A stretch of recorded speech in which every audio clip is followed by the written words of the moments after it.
Oke, lantas cerita anime pun berlanjut di chapter kedua, Istriku yang Sangat Aneh. Di sini nampak hujan pun turun dengan begitu lebat, disertai dengan petir yang menyambar-nyambar. Nampak di sana sebuah rumah yang cukup bagus, dengan lampu yang tidak begitu terang. Nyatanya di sana ada dua orang yang telah menjadi pengantin baru. Kita akan diceritakan ada sosok pengantin baru yang akan dikerjai oleh seorang hantu. Tak lama kemudian di sini terlihat si cewek yang sangat lemah gemulai. Ia pun bersiap untuk mematikan lilin yang ada di depannya. Tak lama kemudian ia pun mematikan lilin tersebut dan bersiap untuk menjalankan ritual yang enak-enak. Tak lama kemudian di sini perempuan tersebut menuju ke ranjang pengantin yang telah dipersiapkan oleh suaminya. Nampak ia pun memasuki kamar tersebut dan membuka tirainya. Malam musim semi bernilai $1.000, ucapnya. Tak lama kemudian sang istri pun mendekat ke suaminya dan ritual pun akan berlanjut setelah ini. Tak lama kemudian di sini kita diperlihatkan perempuan tersebut telah ada di atas sang laki-laki. Ia pun berkata, "Ayo kita mulai," kepada sang suaminya. Bahkan ritual itu mungkin disensor oleh seseorang di balik cerita ini. Tak lama kemudian di sana telah terjadi adegan sur yang akan berlanjut. Oke, lanjut si perempuan dan suaminya tersebut. Tak lama kemudian hujan pun cukup deras di sini, disertai dengan petir yang menyambar-nyambar. Tapi mungkin di sini ada yang aneh. Tak lama kemudian terlihat sang suami pun sangat puas karena ia bersama dengan istrinya. Ia pun sedikit tertawa dan berkata, "Kenapa kamu berhenti?" ucap sang suami kepada istrinya. Ia pun lantas bingung karena ada sosok hantu yang mengerjainya. "Apakah saya terlihat terpesona? Apakah kau sepertinya ada hantu?" ucapnya. Ia pun bingung lantaran istrinya saat ini ditemani dengan hantu. Ia pun bingung ada sosok hantu yang jelek sekali di sana. Nampak terlihat di sana ia pun melilit tubuh istrinya. Dan tak lama kemudian petir pun menyambar lagi. Dar, dar, dar. Sang hantu pun berkata kepada suami istri tersebut, "Apakah Anda mencari saya?" ucap sang hantu kepada sang suami. Tapi di sini kelihatannya sang istri sudah dibunuh oleh hantu tersebut. Sang hantu pun berkata kepada suaminya, "Lihatlah, kamu begitu seksual. Biarkan aku bermain denganmu," ucap dari sang hantu tersebut yang bersiap untuk membunuh sang suami istri tersebut. Dan beberapa saat kemudian di sini terlihat burung-burung yang telah terbang. Nampak di sana hujan telah reda dan seseorang telah mengetahui bahwasannya ada sesuatu yang aneh. Yakni ada seseorang yang meninggal di sana, dua orang pengantin baru. Di sana orang-orang pun berkumpul. Tak lama juga di sini sudah ada Yugen dan teman-temannya dari kuil. Ia pun bergegas melihat mayat tersebut. Kelihatannya ia dibunuh oleh sesosok hantu. Ia pun mendekatinya dan melihat adegan tersebut cukup sangat menggairahkan. Tapi itu juga sangat menjijikan karena hantu membunuhnya dari belakang. Ceritanya di sini hantu tersebut mengincar bokong semua orang, terutama para pemuda. Di sini terlihat praktisi spiritualitas, yakni Sun Yongcheng dan Guo Yi yang telah bersiap untuk mengidentifikasi mayat tersebut. Sun pun berkata, "Bagaimana dengan itu?" ucapnya kepada Guo Yi. Tak lama kemudian mereka pun memeriksanya dan Guo Yi pun melihat sesuatu yang aneh. Ia pun berkata kepada temannya, "Meninggal di kamar dan semua nafas seolah tersedot dari belakang dan sekejap itu hilang," ucapnya. Setelah mengidentifikasi mayat tersebut karena ia pun dibunuh oleh iblis, tak lama kemudian ia pun melihat sesuatu yang aneh. Yugen pun tercengang melihat hal tersebut. Ia pun berkata dalam hatinya, "Bagaimana kedengarannya seperti itu?" ucap dari Yugen.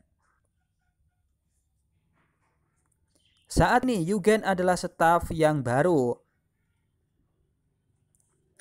saja direkrut dan dia akan menjalankan tugas di kuil. Ia pun menatap teman-temannya yang serius melihat dan mengidentifikasi orang tersebut.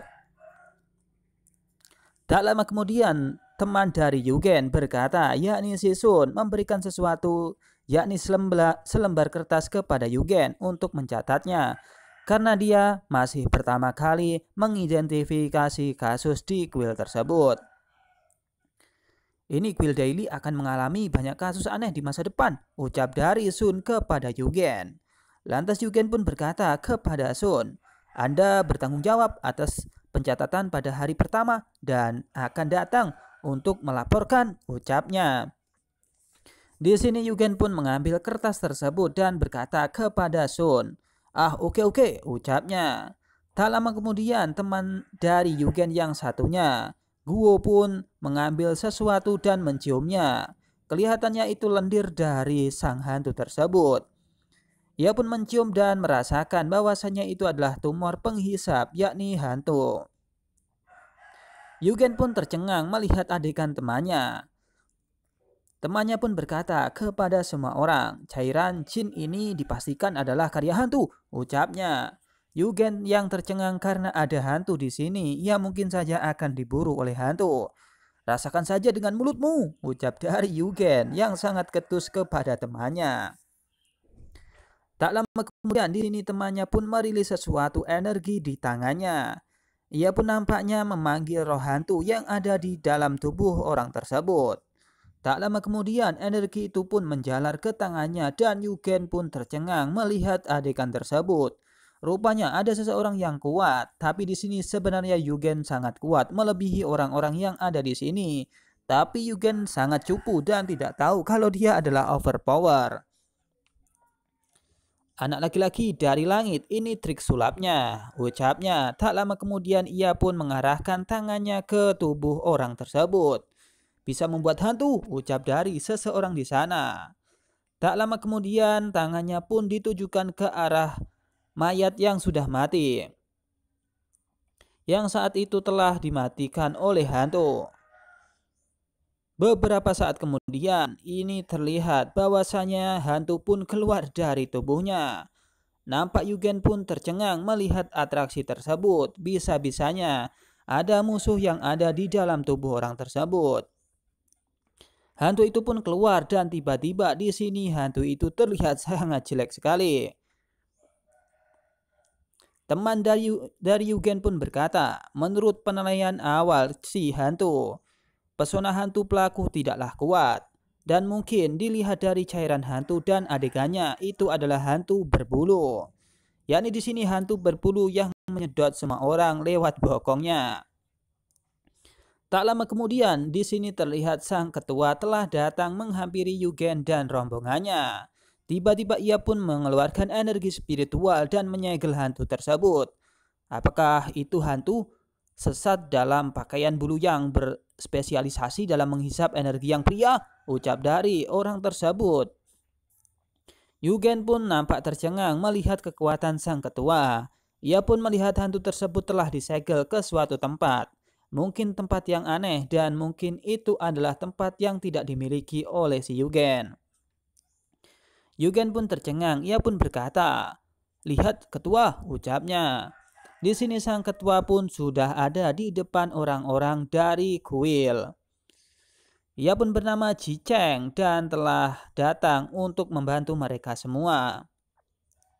Ia pun berkata kepada anak buahnya, "Permisi, bagaimana kabarnya?" ucapnya kepada teman-temannya yang ada di situ. Lantas seseorang di sana telah menyampaikan informasi secara detail kepada sang ketua. Penilaian awal ini adalah pengantin, dia sangat terbelakang dan mungkin dia sangat tidak jenius. Maka kelihatannya dia dibunuh oleh seorang hantu dari belakang. Dan dia saat ini telah meninggal, ucap dari seseorang itu kepada sang ketua. Sang ketua pun berkata kepada anak buahnya, bisakah hantu muncul saat menggunakan paranormal? Ucapnya. Mungkin kepada paranormal ini hantu akan dibunuh, tapi kalau kepada orang biasa mungkin orang biasa yang akan terbunuh. Adegannya mungkin ini tidak bagus. Lantas kemudian di sini teman dari Yugen berkata, ya apa yang ditunjukkan oleh keputusan psikis itu adalah aura dari hantu berjubah bulu, ucapnya. Karena di sini hantu berjubah bulu pasti akan mengambil seseorang dari belakang. Ia pun akan mengincar bokong seseorang. Lantas temannya pun menceritakan kepada sang ketua, hantu berjubah bulu mencari nafkah dengan menyerap energi yang murni dari para pemuda dan metode mereka sangatlah kejam, ucap dari teman Yugen kepada sang ketua. Di sini nampak terlihat sang hantu pasti mengambil rohnya dari belakang dan semuanya akan seperti itu. Nampak di sini Yugen pun tercengang karena dia saat ini muda dan berbakat. Mungkin saja ia diincar oleh hantu tersebut di suatu saat. Apa pria tua? Ucapnya. Lalu apakah aku dalam bahaya kali ini? Ucap dari Yugen kebingungan sambil menulis catatan untuk disetorkan ke kuil. Tak lama kemudian di sini sang ketua pun berkata, "Hei Yuli, di Shinshuiland ada hantu dengan pakaian bulu yang membuat masalah. Dalam 2 hari, Dingyoushi akan hancur." Ucap dari ketua kepada anak buahnya dan mengatakan itu kepada mereka agar mereka berhati-hati. "Oke bos," ucap mereka semua. Tak lama kemudian di sini seseorang di sana yakni Sun merilis sesuatu di tangannya. Ia pun merubah auranya ke dalam sesuatu dan menyerupai burung. Burung itu pun terbang. Mungkin itu adalah salah satu cara untuk memberikan informasi. Tak lama kemudian burung itu terbang dan bus. Ia pun menjauh dan pergi ke arah lain. Di sini sang ketua pun berkata kepada Sun dan juga rombongannya, meskipun sebagian besar hantu bermantel bulu melakukan kejahatan pada hari berikutnya, mereka masih berhati-hati, ucapnya. Besok kita berempat harus dicari, ucapnya lagi kepada teman-temannya. Ia pun bersiap bahwasanya suatu saat ia akan diburu oleh sang hantu, maka mereka semua harus bersiap-siap untuk menanganinya. Dan sang ketua pun berkata kepada Yugen, karena dia masih pertama kali masuk di kuil tersebut, kembali ke kuil Daily dulu lalu serahkan urusannya ke Jukuai, ucapnya. Ia pun berkata itu kepada Yugen agar ia kembali dan tidak mengurusi hal tersebut. Tak lama kemudian di sini sang ketua pun berkata lagi, ngomong-ngomong, pendatang baru akan ada secara resmi dan kamu harus melapor ke kementerian besok, ucapnya. Ia pun berkata itu kepada Yugen dan Yugen mengatakan, ya besok akan aku rilis laporan-laporannya dan menuju ke kementerian. Di sini kita akan diperlihatkan di jalur Lihi Sayunfeng. Tak lama kemudian Yugen pun kembali. Ia pun memikirkan hal yang dahulu pernah ia lakukan. Ia pun berpikir tidak seperti halnya orang-orang yang sekarang, yang ia bisa bermain dengan orang tuanya. Tak pernah terpikir, ucap Yugen dalam hati, hal semacam ini bisa terjadi padaku. Ia pun flashback ke masa lalunya, bahwasanya masa lalunya kurang baik. Menurut ingatan pemilik aslinya, anak malang juga tidak bisa melihat orang tuanya senang. Orang tua sudah meninggal dan ayah terpaksa mati karena hartanya sendiri, pikir Yugen. Karena di sini adegannya, jadi Yugen itu ditinggal oleh orang tuanya pergi, bahkan ayahnya karena sesuatu, yakni berupa uang. Yugen pun berkata bahwasanya dia agak bodoh. Untungnya dia bisa masuk di kuil Daily dan saat ini dia bisa bekerja di sana. sebagai lembaga perampokan atau paling kuat di Disnati ini. Dan mungkin ia bisa akan membalaskan dendamnya suatu saat nanti. Dan ia ingin melupakan bahwasanya dia datang ke sini untuk balas dendam. Ia berpikir pedang abadi, seni bela diri penyihir dan penyihir macam apa yang ada di dunia ini. Cukup aneh, ucap dari Yugen. Tak lama kemudian Yugen pun tiba di suatu tempat. Ia pun lantas pergi ke sana. Ia pun membuka gerbangnya dan melihat sesuatu yang cukup asri di sana. Ia berpikir bahwasanya tempat itu sangatlah nyaman. Ini adalah halaman pemilik asli, ucap dari Yugen. Dan itu terlihat cukup nyaman.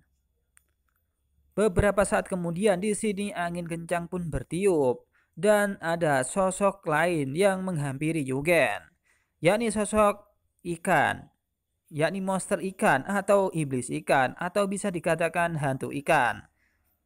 Hantu tersebut tiba-tiba masuk ke dalam gentong.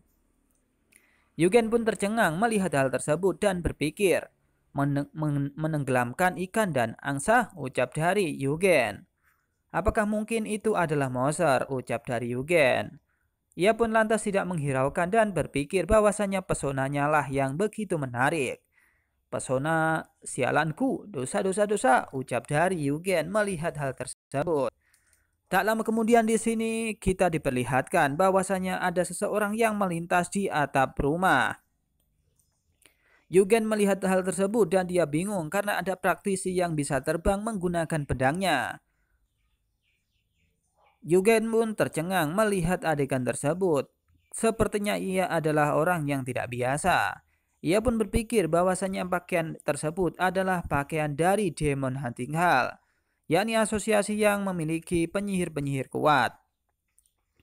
Tak lama kemudian di sini Yugen pun melihat bahwasanya ikan itu melarikan diri, ingin pergi dari Yugen. Tak lama kemudian Yugen pun melihatnya dan bersiap untuk menangkapnya. Tapi Yugen melihat bahwasanya ikan tersebut akan segera pergi. Yugen berpikir bahwasanya ikan itu adalah sebuah monster. Apakah itu monster? Ucap dari Yugen.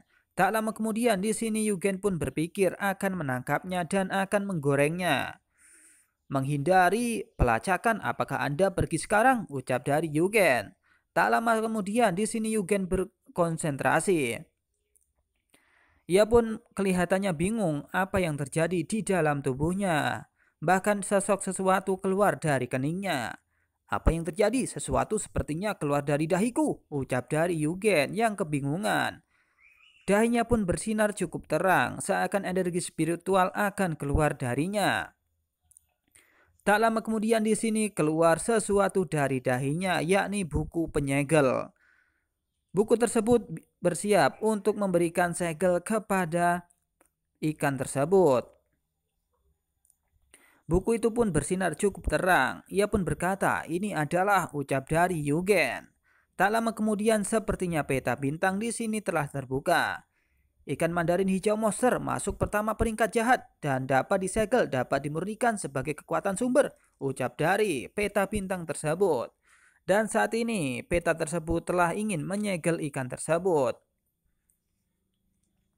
Nampak ada buku yang sangat besar dan bertuliskan ikan mandarin masuki kelas iblis level kesabaran.